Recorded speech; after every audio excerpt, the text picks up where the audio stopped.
Nous connaissions Chirgua car j'y étais déjà venue. J'ai dit aux sœurs de venir et de voir s'il y avait des terres à Chirgua. Nous sommes arrivés à la lisière du village. Je leur ai dit « Non, allons plus loin, je connais déjà ce lieu ». Alors nous sommes allés à l'hacienda de Monte Sacro. Nous ne connaissions pas cet endroit. Il y avait un homme à l'entrée et il a dit « Entrez, entrez, l'administrateur sera là d'ici peu ». Nous sommes entrés et avons attendu pendant 1 heure. Puis il a dit « Sœur, que veux-tu » Je lui ai dit que nous cherchions un bout de terrain et il a dit « Qui vous a dit que nous vendions ces terres ?»« Personne » ai-je dit, « mais nous cherchons un bout de terrain ». Il m'a demandé « Combien avez-vous d'argent ?» Eh bien, je vais être honnête avec vous, nous avons 10 millions de pesos. Et il m'a dit « C'est loin d'être suffisant ». J'ai dit « Ok, nous verrons ce que nous pouvons faire ». À ce moment, le propriétaire du terrain a téléphoné et lui a dit « Il y a des nonnes ici qui ont besoin d'un morceau de terrain ». Et il a dit « Bien sûr, je vais le leur vendre ». Alors nous sommes allés voir une partie de la propriété. Au départ, cela devait être le terrain plat dans la vallée, 4 hectares de sol nivelé, mais il ne m'a pas plu. J'ai pensé qu'en construisant au pied du mont, il y aurait peu d'intimité pour les sœurs. Je lui ai demandé s'il pouvait nous vendre le mont, mais il m'a dit « Non, le mont appartient à Dieu. C'est pour cela que nous ne pouvions pas avoir Monte Sacro. » Alors, nous sommes partis et avons commencé à prier. Un jour, j'ai reçu un coup de téléphone. « Ma sœur, venez à Chirgua, c'est à propos du mont. » Nous sommes allés là-bas et il nous a dit que le prix serait de 60 millions de pesos. Je lui ai dit que s'il était prêt à nous faire confiance, nous le payerons par notre travail avec quelques aides financières, si nous pouvons en obtenir. Il accepta, mais nous nous sommes engagés à payer tous les versements jusqu'à la somme de 60 millions de pesos. J'ai signé les reçus, un par un, 2 millions de pesos à payer tous les mois. Ils ne nous ont fait payer aucun intérêt.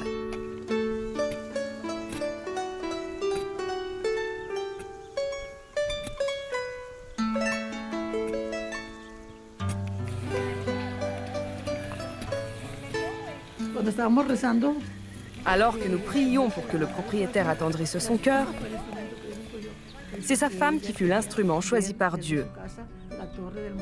Elle voulait voir les clochers du couvent depuis sa maison. Son mari dit « Ok, nous vendrons le mont aux sœurs.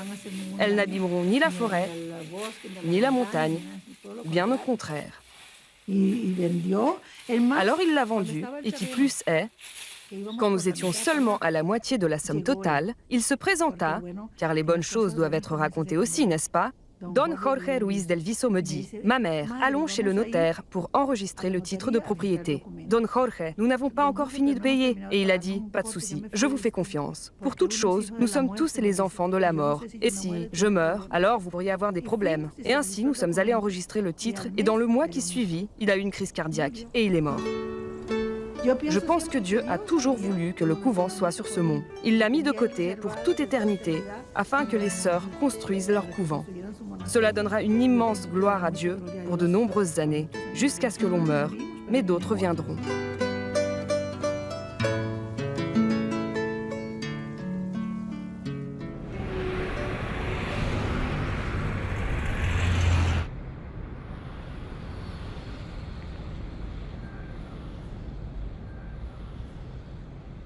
La Morane doit avoir approximativement 12 000 habitants. Nous comptons autour de 1200 familles. Ce n'est pas une très grande banlieue, car jusqu'en 1993, ce n'était pas considéré comme une zone d'habitation. C'était plutôt comme un territoire occupé. Maintenant, c'est considéré comme une zone d'habitation. Mais il n'y a pas de route à proprement parler, car les travaux ont été bloqués par les habitations, les ranchs, les maisons. Ce n'était pas urbanisé. Et maintenant, il est plus difficile de construire des routes dans la ville. Il y a plusieurs routes, ainsi que des rues avec des escaliers reliant la route principale de la Morane.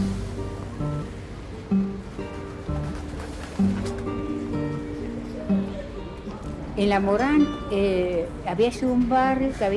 Morane était un quartier établi en 1970 par le père Francisco Amor, qui cherchait un endroit dans les barrios où l'église pouvait être présente. Mais cela dura à peine plus de 3 ans. Il y avait une petite école où il éduquait les enfants. un dispensaire et l'église. Puis, le gouvernement déclara l'endroit en zone non habitable et démolit tout à part l'école qui, selon eux, appartenait à la communauté. Lorsque nous sommes arrivés, la totalité du lieu était comme une décharge d'ordures. 8 familles s'y étaient installées dans des cabanes faites de carton, de tôle, de chiffon, mais sans toilette, sans clôture, sans rien. Ce qui attira mon attention, c'est que la seule chose encore debout, c'était la croix. C'est tout ce qui restait de l'ancienne église. Une croix et rien d'autre. C'était comme si elle avait accompagné le barrio pendant les 20 dernières années. Car pendant 20 ans, il n'y a eu aucune présence de l'église au barrio. Pas de prière, de nonnes ou quoi que ce soit. La seule chose qui les a accompagnés, c'est la croix de l'ancienne église.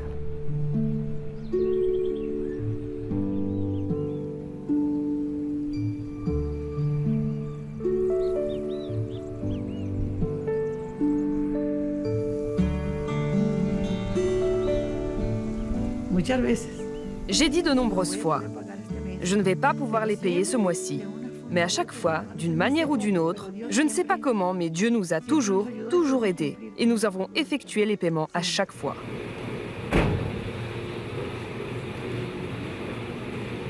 Et voilà comment nous l'avons payé. Ces dernières années, nous sommes venus avec 4-5 sœurs. Dans l'hacienda de Monte Sacro, les gens célébraient des mariages. Radio Caracas Télévision a filmé différentes séries télé. Vénévision y a aussi filmé plusieurs drames. Nous avons cuisiné pour eux, quelquefois pour 60-80 personnes qui venaient pour tourner ici. Nous avons préparé des petits déjeuners, des déjeuners et des dîners. Et nous avons fini de payer le terrain grâce à ce travail et à d'autres sortes d'activités et avec l'aide occasionnelle que les gens nous ont fournie.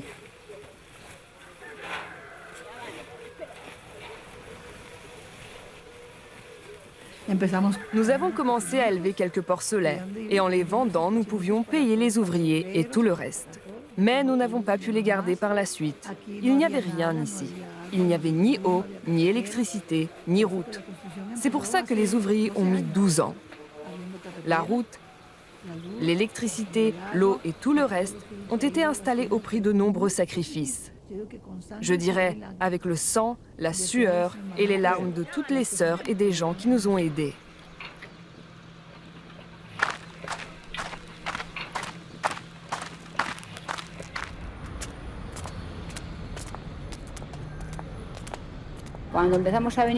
Quand nous avons commencé à venir ici, nous avons aussi commencé à travailler un peu à l'évangélisation. Plus tard, durant l'année 1996, nous avons dit aux familles que nous voulions les reloger dans des petites maisons afin qu'ils puissent libérer les salles de classe qu'ils occupaient avec des chiffons et des cartons. Ils ont déménagé et nous leur avons payé de petites maisons. Et voilà comment nous avons vidé l'école. La communauté nous a dit « Hé, mes sœurs, pourquoi ne venez-vous pas ici? Il y avait une école et une église avant. Nous aimerions que vous les restauriez afin de les sauver, car nous avons besoin de votre présence ici. » Les gens ont vraiment travaillé dur avec nous et nous ont donné tout leur soutien, toute leur confiance pour que nous puissions sauver ce lieu.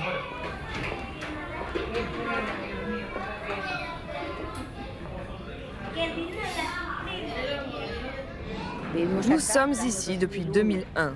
Nous sommes 4 sœurs et c'était un immense bonheur pour les familles aussi.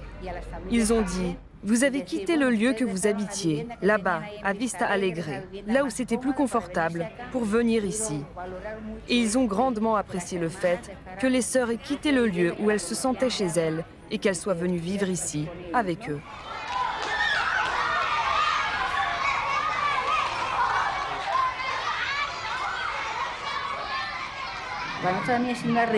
Cela a aussi été bénéfique pour nous de vivre avec eux, car nous sommes comme une partie de la communauté.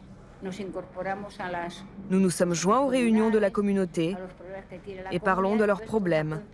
Ainsi, tout le monde vient nous voir pour résoudre leurs difficultés. S'il n'y a pas d'eau, s'il y a un trou dans les canalisations, ou s'il y a un problème avec un jeune qui est un délinquant, ou des problèmes avec les gangs, nous sommes aussi celles qui leur venons en aide. J'ai un garçon qui est à l'école. Ils en sortent tous heureux et bien préparés. Depuis que les sœurs sont arrivées ici, avec les écoles, les enfants se portent bien. Ils ont appris bien plus qu'habituellement on en apprend ici au barrio. car la vie n'est pas facile dans les barrios. Il n'est pas facile de faire face aux choses qui arrivent ici, et ainsi, ils peuvent oublier ce qui s'y passe. Dans les années 90 ou 95, quand elles sont arrivées, nous avons commencé à construire le barrio et elles ont acheté les matériaux de construction et le reste. Avec 16 ou 17 jeunes garçons, nous avons commencé à charger les matériaux pour reconstruire l'école. Nous avons changé beaucoup de choses en bien. Nous nous sommes unis avant que n'éclatent de nombreuses querelles entre les jeunes hommes du barrio. Et aujourd'hui, c'est plus une communauté, c'est une famille.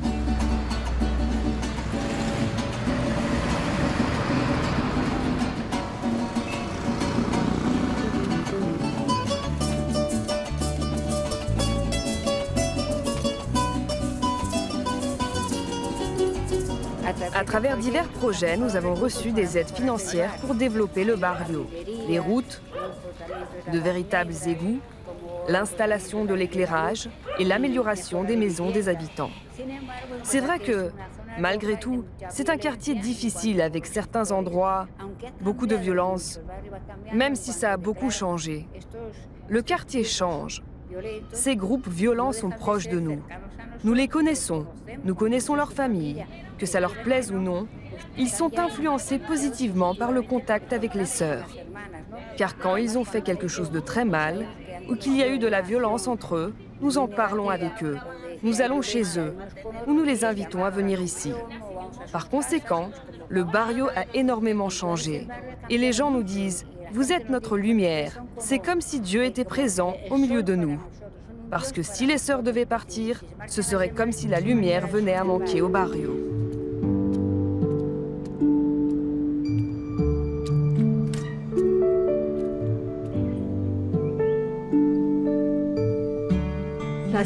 Les gens de l'hacienda nous laissent occuper cette maison qui était dans un très mauvais état et qu'on a dû rénover. La moitié de l'entrée était démolie, toutes les portes, toutes les fenêtres, tout était détruit, la frise, tout gisait sur le sol. Une très vieille maison du XVIIe siècle. Je pense que la maison est une construction d'époque et appartenait à Simon Bolivar. C'est pour ça que nous nous y sommes installés, que nous l'avons réparée et nous y travaillons encore.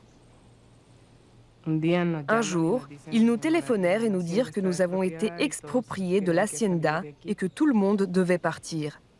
Et c'était comme si c'était le festin de la miséricorde divine, le 19 avril. La police est arrivée, la presse est arrivée, tous ceux qui devaient être là étaient présents. Tous ceux qui étaient invités par la redistribution de la terre, eh bien, c'était le chaos complet. C'était dur. C'était vraiment dur. C'était des temps difficiles. Mais Dieu nous a prêté main forte et il voulait que cela soit reconstruit. Alors j'ai littéralement déclaré aux sœurs, nous sommes comme Abraham. Et si nous devons prendre notre tente et la mettre en place ailleurs, nous devons le faire. Que pouvons-nous faire d'autre? S'il nous prenait la terre et le peu que nous avons, nous prendrions simplement notre tente pour la mettre autre part. Je crois que Dieu a permis qu'il en soit ainsi qu'à la fin, il a utilisé les circonstances pour sa propre gloire. Tout ce que nous faisons, il permet que cela se produise de sorte que sa gloire puisse être considérée. Il fait usage de nos souffrances et de notre douleur. Ici, au Venezuela, on dit « Dieu écrit droit avec des lignes courbes ». Il en fait l'usage afin qu'on s'installe sur cette montagne. Il a fait usage des problèmes politiques que le pays a traversés et traverse toujours.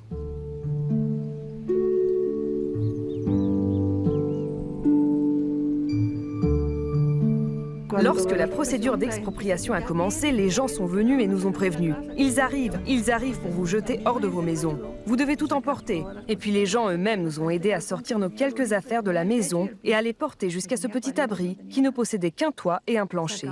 Il n'avait pas de mur, il n'avait rien. Nous avons donc tout emporté. Et nous sommes venus ici, pas toutes, parce qu'il était impossible pour chacune de rentrer à l'intérieur. Nous n'étions que 4 ou 5, les autres étaient restés dans la maison parce que la chapelle était là, le Saint-Sacrement était là, tout était là. Et c'est donc là, qu'avec beaucoup de travail acharné, beaucoup de sacrifices, beaucoup de difficultés, nous avons commencé à régler le problème. Notre terre a également été comprise parmi les terres qui devaient être expropriées. Mais ensuite, eh bien, ils ont bien réfléchi, ils ont vu je ne sais quoi. Dieu a dû profondément toucher le cœur de ces gens. Ils nous ont autorisés de continuer à travailler. Et maintenant, nous sommes ici.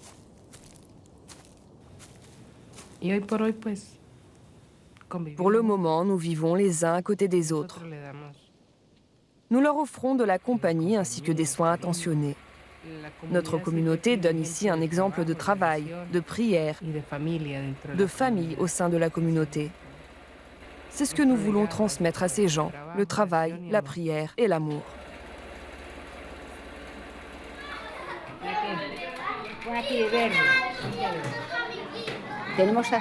Actuellement, nous avons 170 enfants et nous travaillons également dans le centre informatique où nous organisons des ateliers où les enfants de l'école primaire et secondaire peuvent faire leurs devoirs.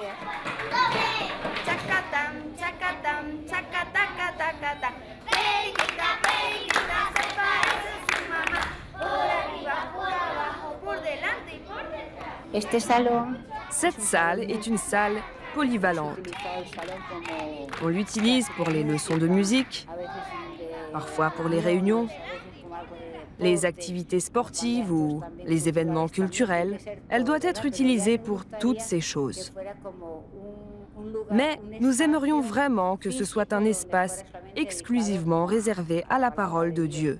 Jusqu'à présent, ce lieu était comme un centre d'évangélisation à utilisation diverse.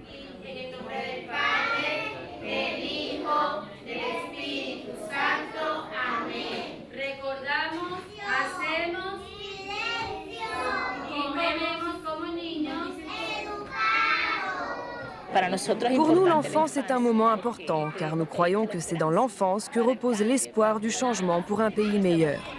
Notre fondatrice, Mère Carmen, disait toujours que nous devons former les enfants de manière intègre, avec le cœur et l'intelligence. Parce que, comme elle disait, un pays où l'être humain est vraiment développé, éduqué et formé est un pays avec un avenir, un pays plein d'espoir. Sinon, tout est perdu. Donc je pense que c'est avec les enfants, leur éducation et la formation de leur personne qu'une nation fait des progrès.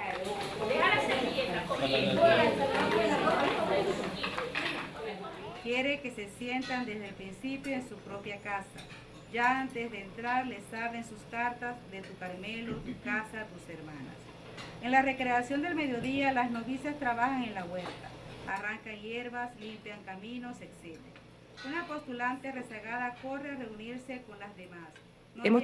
Nous voulons être des religieuses qui peuvent subvenir à leurs propres besoins afin de ne pas demander constamment de l'aide, aussi longtemps que nous le pourrons. Et nous pensons que nous pourrions également couvrir les dépenses d'autres communautés religieuses contemplatives qui sont en grand besoin. Parce que la plupart des gens pensent que nous ne faisons rien. Et si nous ne faisons rien, pourquoi nous aider? Pour les autres sœurs qui prennent soin des enfants ou des personnes âgées, c'est plus facile. Un monastère est un lieu de prière pour rendre louange et gloire à Dieu 24 heures sur 24, pour tous, pour toute l'humanité. La plupart des gens ne le comprennent pas. Et c'est pourquoi nous étions une communauté très jeune qui, avec beaucoup de sacrifices et beaucoup d'enthousiasme, a eu la force de commencer une nouvelle aventure qui nous permettra de prendre en charge notre propre couvent.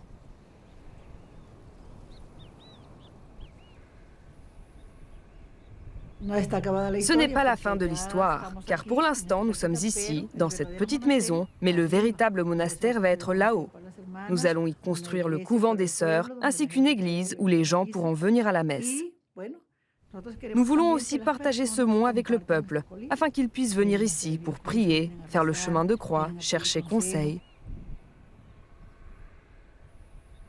Le monastère sera construit. Ce que vous voyez là, ce sont les premiers travaux de terrassement où notre mère a dit « Nous allons construire la chapelle. Nous allons commencer par la Sainte Liturgie. Nous commençons toujours notre travail par celle-ci, pour la louange et l'action de grâce. Ensuite, nous allons continuer avec les chambres et tous les ateliers qui sont de ce côté, là-bas. » Le monastère prend de l'ampleur. Il est grand parce qu'en fait, ce sont les sœurs qui en majorité travaillent dans la boutique de confiserie, la boulangerie, la menuiserie, et tout se situe dans le monastère.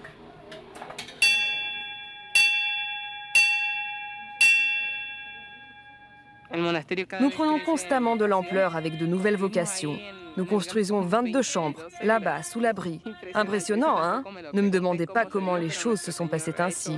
Notre Seigneur a fait des miracles. Et maintenant, nous allons devoir créer plusieurs chambres à l'étage, sous l'abri. Dormir dans des lits superposés, ou quelque chose comme ça, car le nombre de nos vocations a augmenté depuis. Et il y a déjà 6 nouvelles sœurs qui sont jeunes et prêtes à donner leur vie pour l'amour de Dieu, pour l'Église et tout le peuple chrétien. Et donc, nous devons créer un monastère suffisamment grand et spacieux pour qu'on puisse l'agrandir encore, pour être en mesure d'accueillir d'autres maisons. Car il y a une telle pénurie en Europe et dans d'autres pays, il faut qu'il y ait des endroits où nous serons préparés à pouvoir partager.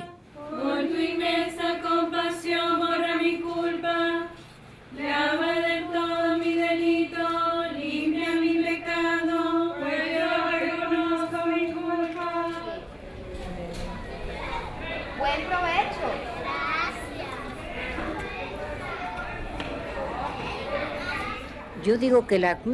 Ce sont les familles brisées du quartier de la Morane qui portent le plus lourd fardeau. Très souvent, la mère doit tenir le rôle de la maman et du papa. La mère doit aller travailler et les enfants sont laissés seuls, sans personne pour prendre soin d'eux, que ce soit le père ou la mère. Il n'est pas rare que les mères soient violentes à l'égard de leurs enfants. Parfois, elles en arrivent même à brûler leurs mains au fer rouge parce qu'ils ont cassé quelque chose ou frappé leur petit frère ou sœur ou autre chose. Il arrive également que des enfants très maltraités viennent nous voir avec des marques de violence physique qu'on leur a fait subir. Le fait de vivre dans des petits logements, entassés les uns sur les autres, est l'autre fardeau qu'ils endurent, car il y a souvent des problèmes entre voisins. Parfois, la violence est très intense. C'est une zone avec une population qui change. Les familles doivent constamment se déplacer ailleurs parce qu'elles finissent par vivre dans une petite pièce avec une belle-sœur ou un voisin ou je ne sais qui, et cela provoque des querelles entre eux. Alors, elles doivent déménager. Ou peut-être quelqu'un a été victime de violence, quelqu'un a tué un garçon, et quelqu'un l'a vu, et parce qu'il l'a vu, il doit partir. Ça a toujours été une zone avec une population qui ne cesse de changer. Je me suis rendu compte que nous n'allions pas immédiatement nous débarrasser de la pauvreté et que la violence n'allait pas cesser de sitôt. Mais il y a des procédés qui lentement sont en train de réussir. Pour moi, la signification de la résurrection que je transmets à ces gens est que Dieu est leur plus grande richesse. Lorsque je vois que les familles possèdent Dieu comme leur plus grande richesse, cela réduit considérablement les problèmes.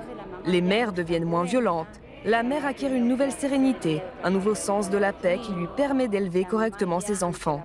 La mère, émue par la parole de Dieu, touchée par sa foi, rend tous ces problèmes moins difficiles, au point même que la faim semble moins dure à supporter. Ils apprennent à partager, à vivre avec plus d'espoir. L'important pour nous est que les gens s'attachent à Dieu comme à quelque chose de précieux. Car quand ils s'attachent à Dieu comme à quelque chose de précieux, apparaît ce sentiment d'espoir que nous sommes ici en tant que pèlerins, que notre vie n'est pas uniquement souffrance, mais que la source d'espoir, le Christ, est avec nous. Jésus est avec nous et souffre avec nous. Et puis les gens changent. Ils se rendent compte de la possibilité de résurrection et que l'espérance chrétienne s'ouvre à eux.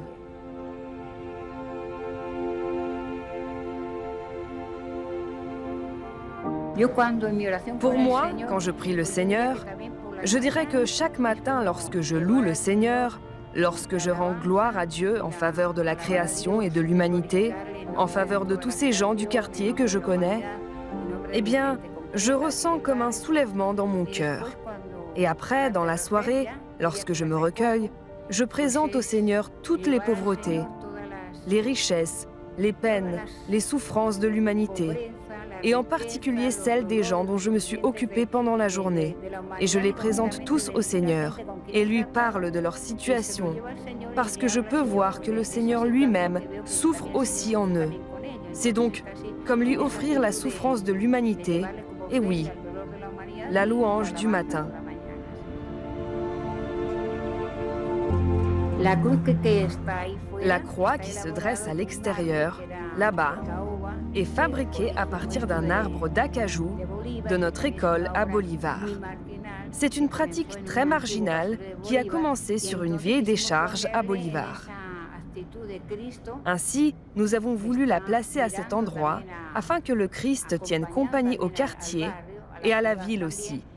non seulement à ce voisinage, mais à toute la ville, comme si le Christ était celui qui unit toutes les différentes classes sociales. Il est celui qui nous accompagne et il est avec nous, les bras ouverts, souhaitant à tous la bienvenue.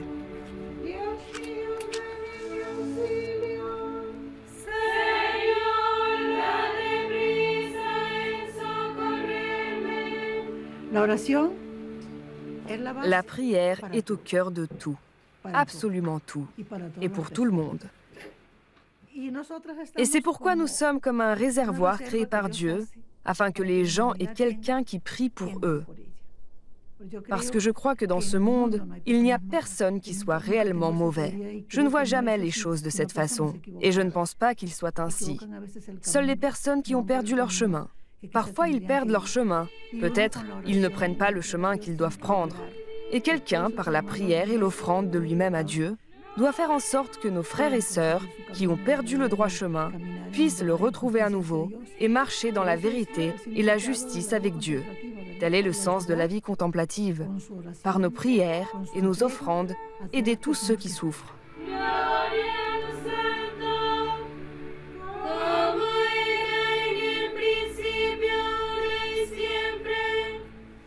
Je crois que nous avons le devoir de semer les graines de l'amour. Tout comme nous semons des fleurs sur le mont. Oui, voilà ce que nous devons faire.